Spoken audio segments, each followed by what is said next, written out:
Welcome to this week's episode of Car Stars and Roll Bars. I'm Mike Kinney, your host.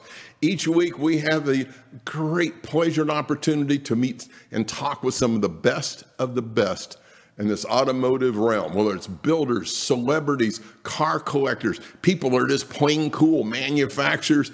Each week we're going to have a different perspective, and I think you're going to enjoy it. Today, we are just thrilled beyond belief. We have Mr. Dave Rae with us, D&B Restorations. It's a Mopar only shop in Cottage Grove, Oregon. I think it's south of Portland, if I remember. It specializes in 1968 to 1972 Mopar muscle cars and trucks. He's a self-taught automotive restoration technician that has 30-plus years experience in the field. He was featured on 5 seasons of popular Mopar restoration television show on the Velocity channel, which helped him fine-tune his skills in the field. Dave is strong in his faith and a true family man. He's an avid outdoorsman, enjoys a good hunting and fishing story, as well as talking about his favorite topics. That would be Mopars, of course. So ladies and gentlemen, joining us live from Cottage Grove, Oregon, Mr. Dave Rae. Come on down, as we say on TV. How you doing this morning, brother? Good. How you doing, my friend? Good to see you, Mike. Oh, ditto. And Dave and I go back. I think you might have known me when I had black hair. We've been a few years together, spent a lot of time out at the Las Vegas Motor Speedway, some of the shows. And you have an interesting story because you and I chatted so many times, and I've had the pleasure of knowing some of the builders, and they'll have like 20, 30, maybe 50 people, and they have 2 shifts, and they have this huge operation. So how many guys are in your shop? Just one, just me. That's what I thought. Well, hopefully, as long as you like your employee, right? Is that kind of key to your success? Yeah, exactly. And anytime I need time off, the boss is pretty good with let me do that. Letting you do that, and so I'm sure the wife appreciates that, right? So yeah, most definitely. So, can you give us some insight on your shop? Kind of what makes you unique, and just how's it going in the world of Mopars? Yeah, I mean, everything's going right now, going really well right now. Everything with the COVID thing kind of spun everybody for a loop, but we've stayed strong and kept pushing along. But we're still doing, full restorations, small components, dashboards, heater boxes, steering columns. So just pretty much anything that we can help somebody out in the Mopar restoration field there, Very, very cool. So, and you know me a while, and anybody that's around me very long, I'm going to start talking about Mopars. I happen to have my Superbird 2.0, Baby Bird, as Mary calls her. You've seen her, it's 426 Hemi. So how did you end up a Mopar guy? Not that that's bad, don't get me wrong. And Chevy guys, please send all cards and complaints to DB Restorations. I'm just saying. So how did you end up land on Mopars as your niche? Well, it's funny. We were a Mopar family growing up. My dad always had Mopars, Dodge trucks, Dodge cars, and the one that I remember. I mean, 'cause I was born in 1969. I just turned 52 here the other day, and so it's like the '69 Dodge Coronet that my dad bought. I really remember that car more than anything because it's basically the one I kind of grew up in. But of all people in the family, my sister had bought that car from my dad and started showing it through the ISCA show field. She had sent it off and had body work and paint done on it by a friend that she knew, and she even started up her own car club called the Mopar Association. Yeah. And so of all people, it was my sister. So I always tell people I literally cut my teeth on a Mopar because in the '69 Coronet, I used to ride on my mom's lap in the front seat because back in that time, there wasn't a big seatbelt deal, but I literally teethed on the dash pad of that '69 Coronet so you could see my little gum marks on the dash pad. And my sister, when she would show the car, she would put a stuffed animal like over the teeth marks on the dash pad. But she said that she would never change the dash pad in that car just because of that being on there. So it was pretty cool that she did that. But that's literally where it all started. And we helped my sister with her show car, and then as me and my brother both, we had auto shop in school, so we'd work on her car in auto shop. And as we got older, I actually bought my first Mopar from her was a Really? 70 Dodge Challenger RT convertible. Oh, ooh, okay. With a 440. So she had Nice. bought that from one of her club members, and so yeah, that's what started it all for me. And then we just kind of ran from it. Wow. Ran with it from there. So. And for our viewers, ISC, that's International, what I think it's like Show Car Association. This is like a big deal. It's nationwide. We've had the pleasure with our other cars to do a couple of the shows. And yeah, the fact your sister was in it, dude, that's amazing. And then to have that so I'm sure the judges were pretty impressed with just how that car looked back in the day. Yeah, it was beautiful. It had Emerald paint on it. She kept it pretty close to the same color, but it had Kragers and BF Goodrich tires and custom interior, and yeah, so it was a beautiful car. What's great, I'm going, Emerald paint, the SS Krager, the 5-spoke, right? Because that was that look. And now, unfortunately, some of the regulations, a lot of states kind of frown on Emerald, but it is a gorgeous paint. Oh my goodness. So with DB Restorations, have you got a few stories you can share on just what's been the feedback from your customers? Because I think you have, about a 1.5-year backlog right now? Yeah, I'm about a 1.5-year backlog right now. A lot of it is, just because a lot of people are just wanting their cars restored. Oh, yeah. I used to get a lot of feedback from other guys saying, boy, how can you make it with just doing one manufacturer of car? And it's just... Yeah, we specialize in what we do, and we deal specifically in Mopars, and we're staying super busy. I get probably 3-4 emails a day on just car restorations that I have to respond to, and we got to the point where we're taking deposits just to kind of hold a spot in the shop to get their car in and start restoring it. Beautiful. What we're doing right now, thanks to Rick here in the studio, we've got some stills we're pulling up. And Rick, if you can pull up that first one, I think it's called Shop, and you kind of get a sense of just the scope of some of these builds. So you've got looks like a pretty good rotisserie as well there, Dave. Yeah, we got a couple rotisseries. That green car, it's black and green, lime green. That's a 70 Superbird. Nice. That we just got back from Media Blast. Nice. So that one's going to get a lot of sheet metal. And behind that's a 69 Roadrunner that we had just got from paint and body, and so we're getting ready to put all the suspension on that. And then the close one is a 71 Cuda convertible Resto Mod that we did a 392 crate Hemi in that, the Tremec 6-speed manual and 4-wheel disc brakes and Dakota digital gauges. So really cool cars. We build just about anything here in the shop. We'll do OE or Resto Mods. So any way you want it, we'll build it for you. Beautiful. So Rick, maybe we can pull a couple more of those shots. I'm talking to Rick, the production manager. Maybe we get a couple of those up and you can briefly talk about them. Looks like there we go.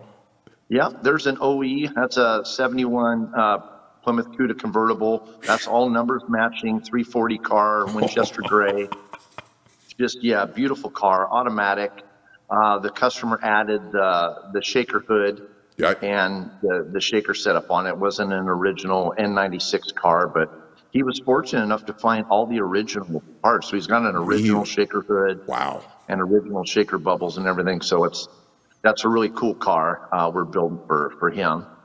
And I think there's a couple shots, Rick, of I think there's a black Cuda there as well. There's a shot. Yeah, that one looks that looks just uber sexy. Yeah, that's an AAR Cuda. That's a tribute car. So cool. That car started life, I believe, as a 70 Cuda Grand Coupe. And we did that into a Resto Mod. So it's got a 392 crate Hemi in it. And we put 4L60E automatic in that one with air ride. So it's all Ride Tech air ride suspension on that one. Wow. Too cool. Really cool. So from your broad list of customers, what's some of your favorite feedback? What have they had to say about your work? We'll just frame the question that way. Yeah, everything's going very well. The feedback's been fantastic. And I got some great customers to deal with.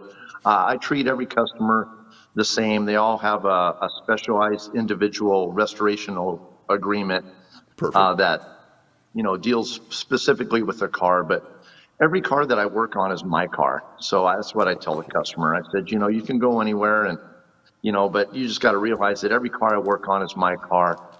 And a lot of these people, you know, want a ballpark figure of, you know, restoration. It's always based around cost. That's where you start to get the feedback is about cost. But what it boils down to is it's only going to cost as much as you really want to spend.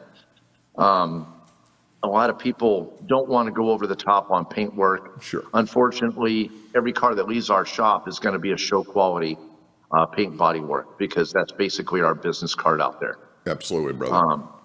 But I don't have any problem with somebody wanting to paint their own car, having their own shop do it, and sending it, you know, to us as a body that we can just do the assembly process. Oh, there you go. For them, because, you know, a lot of people just have a really hard time assembling the car. Oh, of course. So we try to tailor our shop around particular customer needs as well. Good.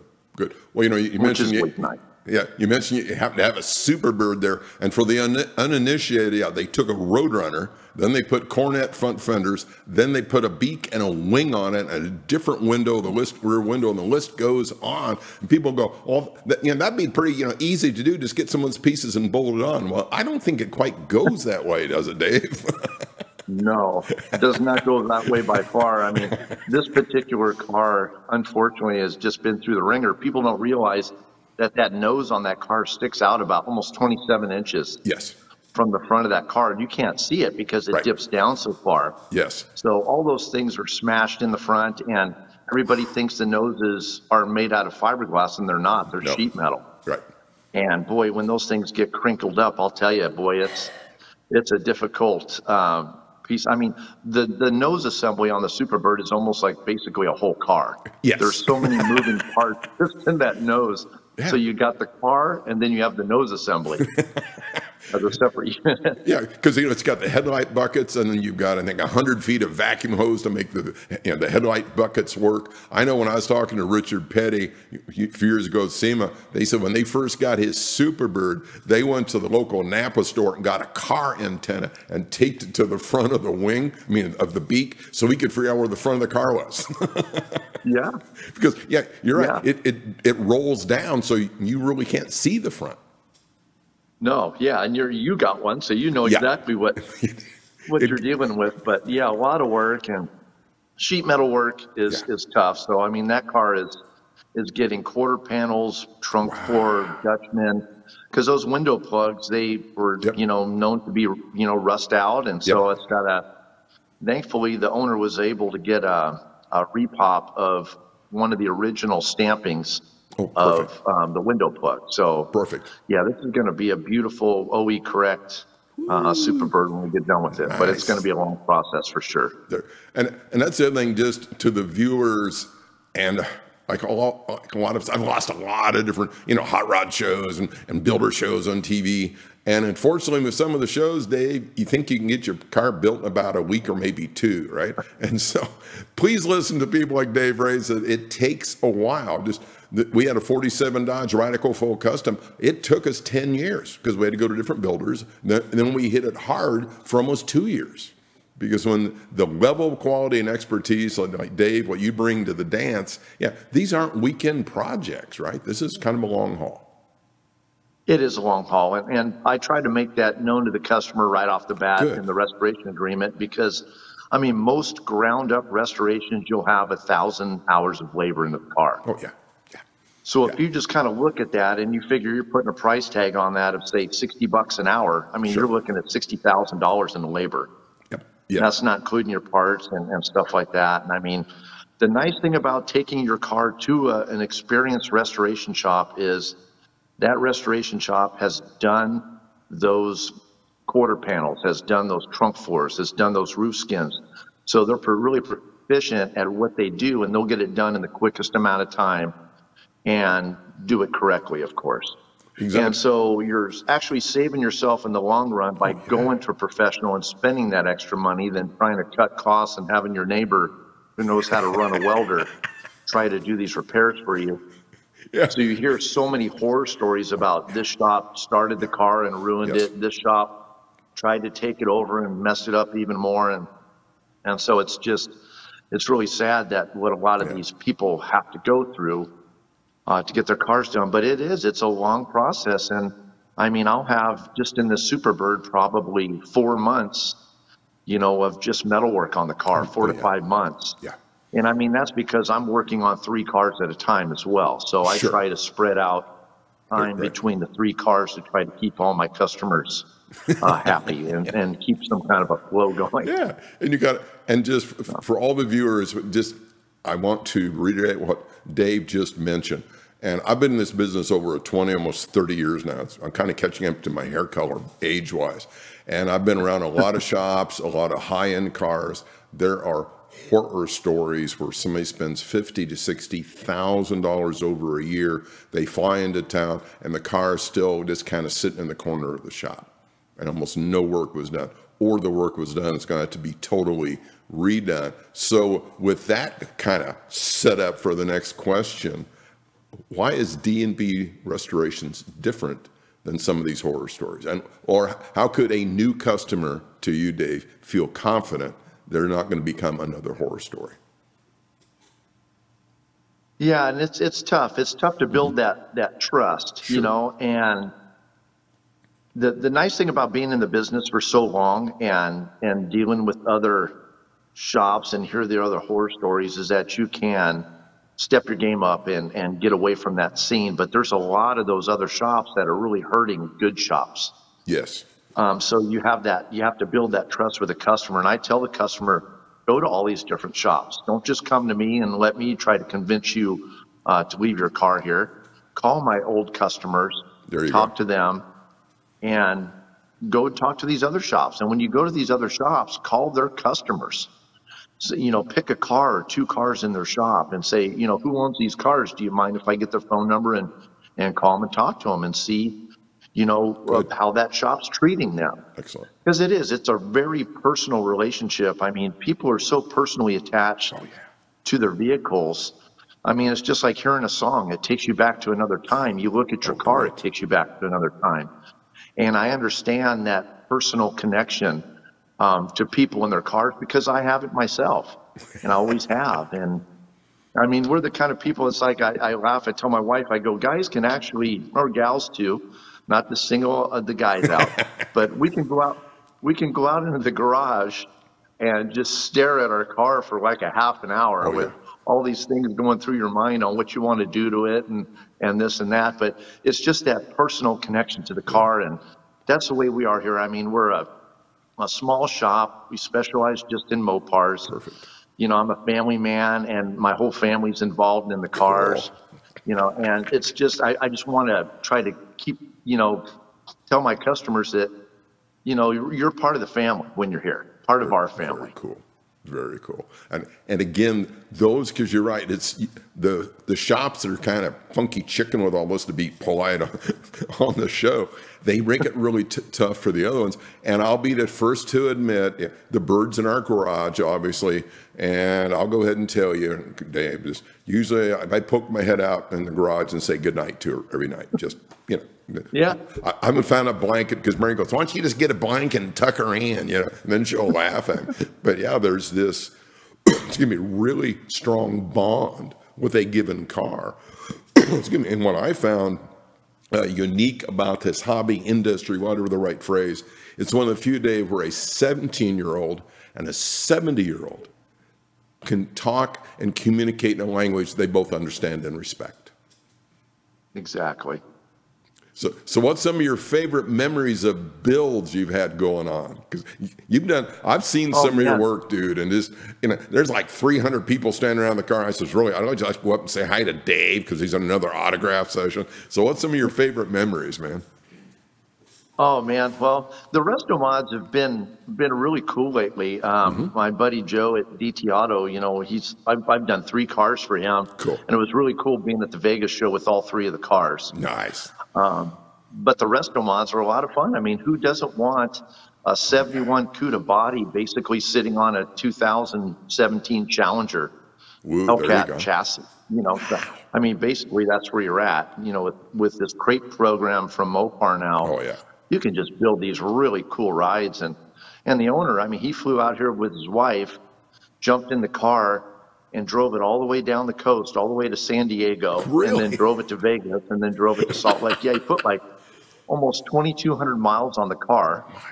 The thing probably got 15, 16 miles per gallon, and he just had a blast. So he drove, because you're south of Portland, I think. So he drove from your shop to San Diego, to Vegas, then back to Salt Lake. Wow. Yeah, in the 71 Cuda convertible, and he just had a blast. He said they had so much fun out cruising around, went across the Golden Gate Bridge, went through San Francisco, and on through LA and on to San Diego. It's just a great trip. But that makes you feel good as a restoration shop. Whenever the owner went down, he said he didn't have a lick of trouble. He said the car ran perfect the whole time. And so that's good news to hear, because sometimes you don't know, right? So I think we know the answer already, but I kind of have a few questions I like to touch on. So when somebody's shopping around to have their Superbird or their 70 B body redone, why should they? What makes your shop unique versus another one right down the road? Well, I mean, we can build whatever you want. I mean, we specialize in Mopar. That's what we are. We are Mopar. So, I mean, if you own a Mopar and you want it restored by, somebody that knows the car inside and out like the back of their hand, we're who you're going to want to bring the car to. Small shops, I think, you see these big corporations, these big shops, with lots of employees and stuff, and you look at the turnover in their shop, a lot of it is because, I mean, when there's a lot of turnover, the employees aren't happy, in my concern. I've talked to so many different body and paint guys that have flip-flopped from different shops and just can't find that knack for what they want to do. And I mean, that's kind of where we're at. We can be bigger, but the smaller is more personal to me. I mean, I like, not that I'm a control freak and I like to be in control of everything that goes on in the shop, because I'm not like that. I mean, I get to the point. It's just more of a meticulous thing. It's like, I just feel like I can do a better job by myself than I can, with somebody trying to teach somebody, to do what you want. You don't know if they'll pick it up as good as you can. I don't know. Right. But I think that's a strength. I really do, Dave, because I would use the phrase meticulous, right? Because you really care about this. You want it done right, and you know what right looks like when the engine's put together or set in the K-frame or whatever the list are. So what's some favorite hobbies for you other than show cars and going to car shows and building hot rods? What else do you like? What else do you like to do? I love going to car shows. Love doing the restoration. Sure. I love to hunt and fish. I mean, that's my big thing. I'm an avid bow hunter. I love to archery hunt. Wow. And years ago, my brother bought an archery shop in Montana, because that's where I'm from, is from Montana, and I managed it for him. And so we had a blast. So this time of year, like right now, I mean, right around my birthday is usually when I take my elk or get my deer or something. So I haven't been hunting that much in Oregon. I'm trying to get used to the area, the layout, and the property and everything out here. But that's my big thing, is hunting. And I love to do some fishing, with the kiddos. The kids are still small. Cool. A little too small to be out hunting right now. So we take them fishing. But yeah, we love to go to the local races. We got a local dirt track here that runs the little midget cars and stuff. And so we take them to the racetrack and do that. And we love to play pee-wee golf and just all the fun stuff with the family, So, hold on. I got visions of you going to pee-wee golf and you're going to have like a pinstripe putting, your little putting iron, maybe we'll have your logo on the side. That might be a cool way to market what you're doing, man. Yeah, there you go. But I was pretty stoked. We sponsored the kids' soccer team this year, so we got our logo on their soccer shirt. So that's pretty fun. Nice. Well, good for you. But, so, couple of over-the-hill questions. Where do you see your shop in about 5 years? Oh gosh, I feel over the hill. I just turned 52. Every year it gets a little harder to crawl around underneath these cars, and inside of them plug welding and stuff, But in 5 years, I mean, I hope we're still doing what we're doing. Cool. I'm hoping that, I mean, I love the Resto Mods. I love a new challenge with the computers and all the computerized stuff. But I'll tell you, the OE stuff is easy. I could do that with my eyes closed. you know, 'cause I've been doing it for so long. But I like the new challenge, and yeah, I'd like to keep on with these Resto Mods. And but that's where I kind of see it going. I mean, we really need to draw this younger generation in. Absolutely. Because I mean, our demographic is basically 45 and up. Yes. Is kind of where we're at with our year of muscle cars, and to draw in these kids in their mid-20s right now would be just fantastic to really push our hobby along. That's you know, and so that's the thing. And you talk about being the king of Segway. So if we have a viewer of, you know, all demographics on the show, we're so lucky with this at Car Stars and Roll Bars. So if there's some young talent in the show, maybe in their early 20s, late teens, and they're thinking about getting into your incredible world of building hot rods, what kind of comments and encouragement would you give them? Yeah, I mean, learn to weld. I mean, welding's the thing. I tell people, try to get your foot in the door in a shop, because a lot of younger kids are thinking, you know, watching Bitchin' Rides and Iron Resurrection, a lot of these popular shows on TV, that this is what I want to do. And I said, well, get your foot in the door at a shop. You're probably going to start by sweeping the floors or whatever you got to do. There you go. But get in there and start working your way up, because body work's tough, man. I mean, there's not a lot of people that can do body work. I mean, it's rigorous, and it's tolling on your body and everything else, because it might be something that these kids hate. But I said, that's the way you get in. Get in on the door, on the bottom floor, work your way up, learn to weld, you know, talk to these old timers in these shops and get as many pointers as you can, because they're going to be the ones that are most knowledgeable, and they're the ones that are going to really teach you what you need to know. Right. And that's perfect feedback. We've all known Kenny Youngblood, and actually Kenny lived with Mary and I for over a year. That can be a show all by itself. And early in his career, Carson Lev, who used to be with Mattel, and now he helps with Chip Foose, he was in Kenny's shop somewhere in Southern California. And Kenny looks at me and goes, look, kid, if you're going to keep showing up every day, here's a shop broom, and they put Carson to work. Right? So it's part of kind of just paying your dues, and so you can kind of figure out exactly where you fit in this, and being able to weld sheet steel. What a great approach. So before we get to the end, because I knew this was going to go quick with you, and I was right. So who's your most favorite or best mentor to you? As in, who kind of assisted you in this trajectory? Because you become the man with Mopars, man. So is there somebody that you kind of reach out and you say that person really made a difference? Yeah, I mean, I have a lot of different attributes to, you know, for different people. I mean, my sister, because of the car club and the car show and her passion for Mopars. My dad, for his hardworking. Cool.